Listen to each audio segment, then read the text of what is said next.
It's your favorite little sister and brother-in-law here in Iowa, celebrating you on your runway night. We are super excited to also be celebrating your almost 1 year anniversary of being cancer-free.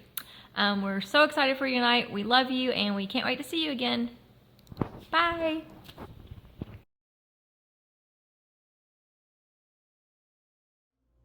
Hi, I'm Monica Mixon. Back in 2018, I was diagnosed with stage 3 breast cancer.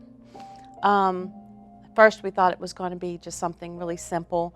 So we did the surgery first, and then come to find out that it was a huge tumor, 6-point-something centimeters. I don't remember exactly. And so instead of having the surgery and the reconstruction at the same time, we had surgery and inserts.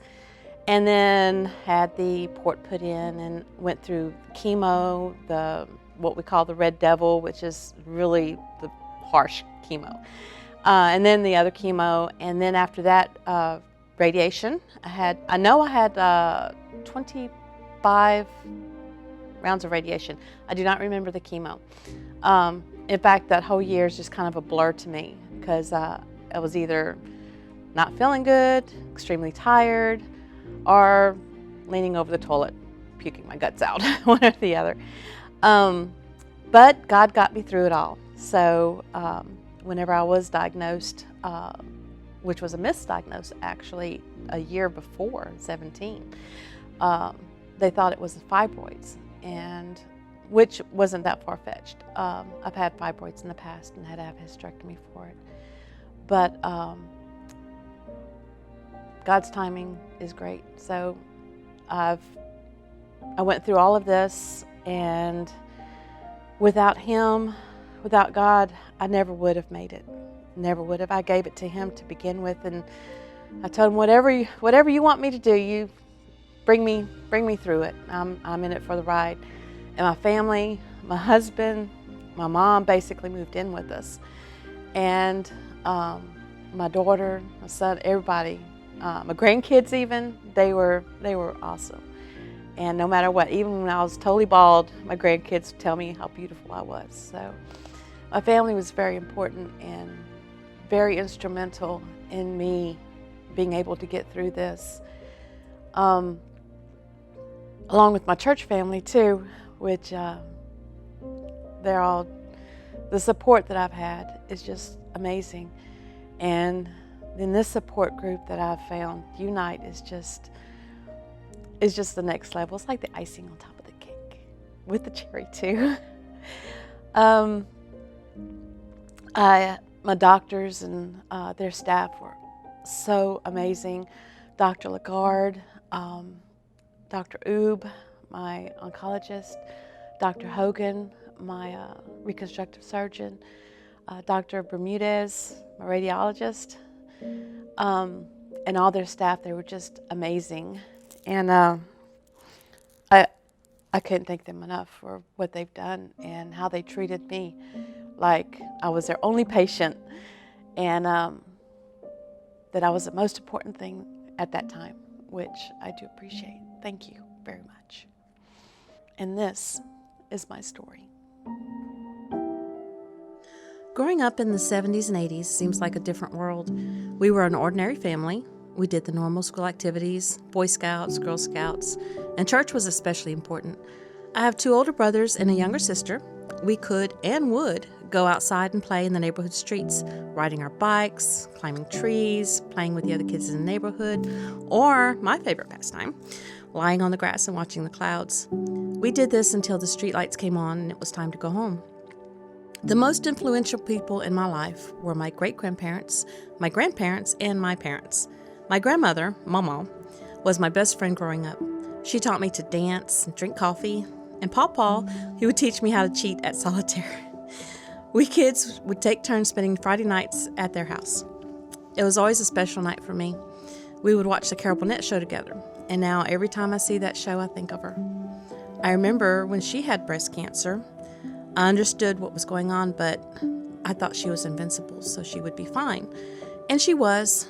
She ended up with a single mastectomy and radiation, no chemo.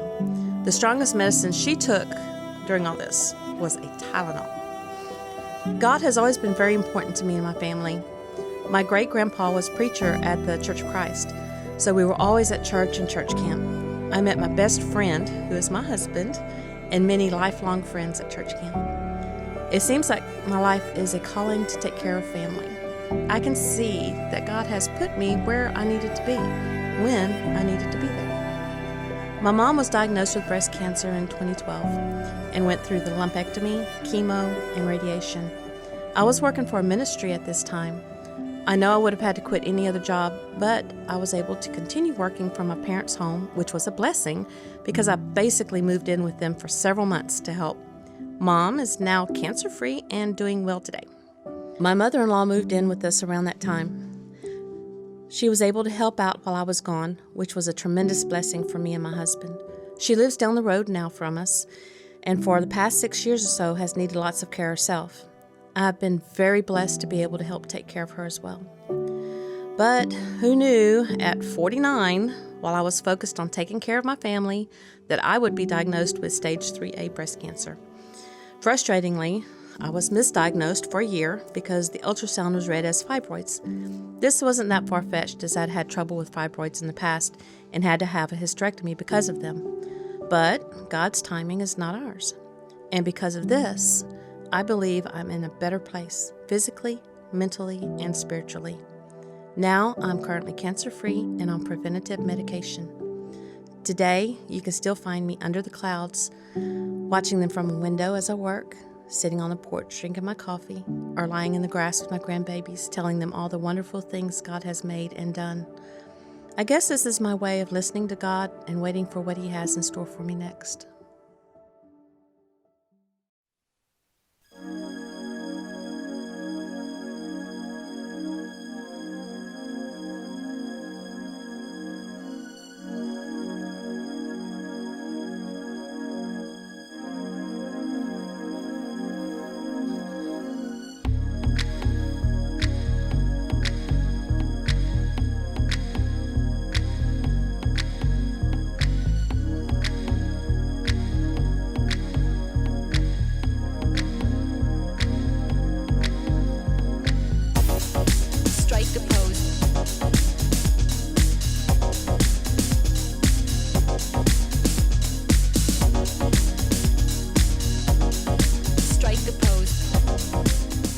My name is Kate Abreu, and I sing with the band Sugar Shaker from New Orleans, and I'm so happy to be here. And the reason I'm happy to be here is because this is an amazing organization of ladies, and they are so filled with joy and so supportive of each other that I wanted to be a part of that and use my talents to be a part of that. So thank you so much for having me.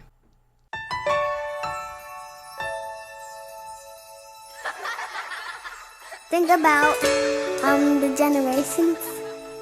They say we want to make it a better place for our children and our children's children, so that they know it's a better world for them and think they can make it a better place.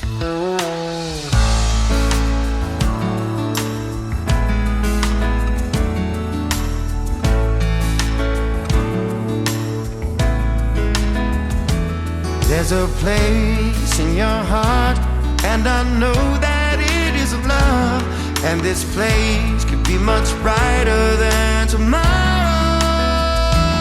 And if you really try, you'll find there's no need to cry. In this place, you'll find there's no hurt or sorrow. There are ways to get there if you care enough for the living. Make a little space, make a better place. Heal the world, make it a better place. For you and for me and the entire human race. There are people dying. If you care enough for the living, make a better place for you and for me.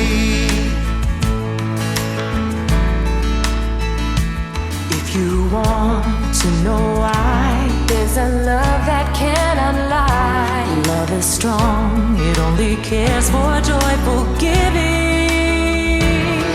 we try, we shall see. In this bliss we cannot feel. Fear or dread, we stop existing and start living.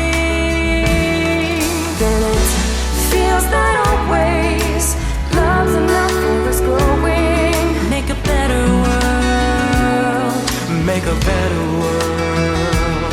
Heal the world, make it a better place for you and for me and the entire human race. There are people dying. If you care enough for the living, make a better place for you and for me.